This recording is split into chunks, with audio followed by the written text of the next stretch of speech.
Hi.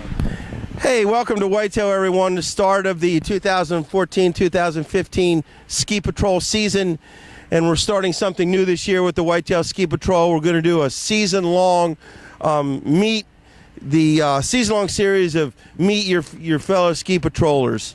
And today we're going to kick the season off by talking to ski patroller Dan Dombrowski, who's been here 6 or 7 years, and he's a volunteer patroller, as most of the patrollers here at Whitetail are. There's about 125 ski patrollers, and the majority are volunteers. And just a few questions to Dan, so you can get to know your ski patroller, and the next time you're up here, or if you want to inquire about becoming a ski patroller, guys like Dan Dombrowski can fill you in and tell you how much fun we have. And Dan, 6 or 7 years, does it seem that long?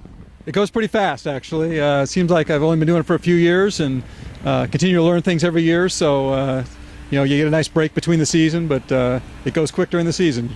And Dan, where do you live? And just talk about, why do you make the trek up here from the DC, the I-270 corridor? Why do you make the trek? Or what drives you to be a patroller? I live in Virginia. I got about an hour and 45-minute drive to get up here. So I work the weekend shift. I enjoy it because I think you can help a lot of people that are injured, that need your help. It kind of combines my love of skiing and helping people. So a great group of guys to work with, and you get to meet a very diverse group of people. We have all kinds of people here: carpenters, engineers, doctors. So it's a real wide range of people you get to meet, and very interesting discussions in the patrol room. And what inspired you to become a patroller? Did you know anyone on the patrol, and what got that little push to go through the OEC class and go through that year-long training so you can come out here and have fun every weekend? Well, I grew up out west skiing, and I always wanted to be a patroller, but because of college and jobs, I never really got a chance. And once my kids got a little older, I had some free time, and I decided to do it. So it's that first year is kind of a long year, getting all the medical training and ski checkoff that you need to do, but it's certainly worth it after that first year. Now, again, the majority of us out here are volunteers, and we got lives, we work jobs and the whole bit. And but you have an interesting story to tell. Your son is a world-class bike racer in Europe, and just talk about that a little bit. Well, Joe, he's now 21 years old. Actually 22 years old. He started mountain biking when he was in high school, and just had a natural talent for it.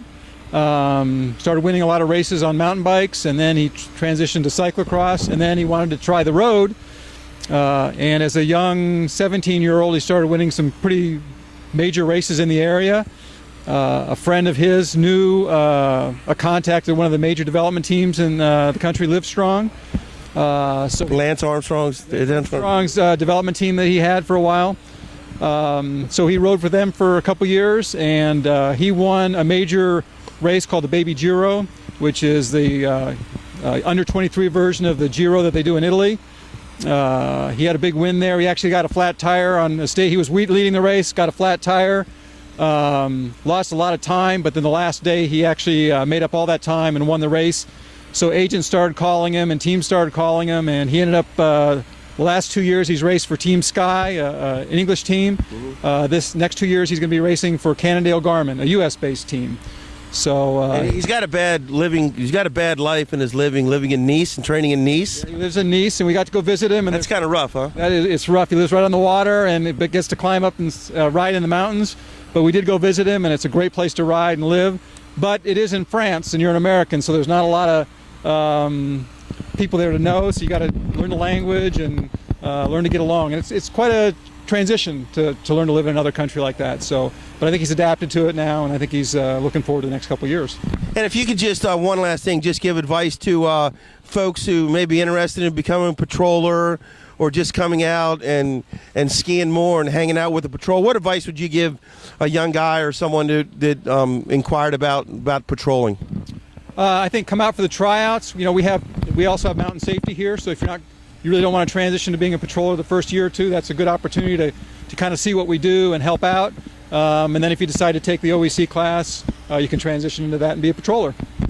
Okay, again, we're here. This is a season-long series of Meet the Whitetail Ski Patrol, and we started off the season here talking to Dan Dombrowski, who's been a patroller for about 7 years.